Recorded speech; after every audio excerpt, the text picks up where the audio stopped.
12 రాసులలో ఉన్నటువంటి ఆ నక్షత్రాలకు సంబంధించిన దివ్య జ్యోతులన్నిటినీ ఈశ్వరుని అధీనంలో ఉంటాయి కనుక ఆ శివుడు తన యొక్క శక్తిని ఈ లోకంలో మనందరికీ పంచడానికి 12 రాసులలో 12 జ్యోతిర్లింగాలుగా ప్రకాశించాడు స్వామి. అందుకని 12 ఉంటాయి.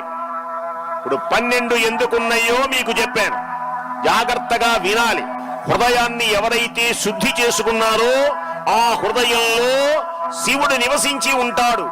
శుభ్రమైనటువంటి ప్రదేశంలో పరమాత్మ నివసిస్తాడు. మీరేమిటి నేనేమిటి, పుష్కరిణి చూడండి ఎంత శుభ్రంగా ఉన్నదో. దీన్ని తాకటానికి తహతహలాడతాం, స్నానం చేయడానికి ఊగిపోతాం. ఈ పుష్కరిణి దగ్గర ఆనందంగా ఉంటాం. ఇదే మురికిగా ఉన్నా దుర్వాసనగా ఉన్నా మనమే రాం. అందుచేతనే శివుడు మన హృదయంలో నివసించాలి అంటే, అఖండ జ్ఞానం కలగాలి అంటే, ఈ జ్యోతులు మన మీద ప్రసరించాలి అంటే మన హృదయం శుద్ధిగా ఉండాలి. ఇంటికి వెళ్ళి వినాలి. పదే పదే వినటం వల్ల జ్ఞానం కలుగుతుంది. ఎప్పుడు కూడా మంచి మాటలే వినాలి, మంచిగానే ఉండాలి.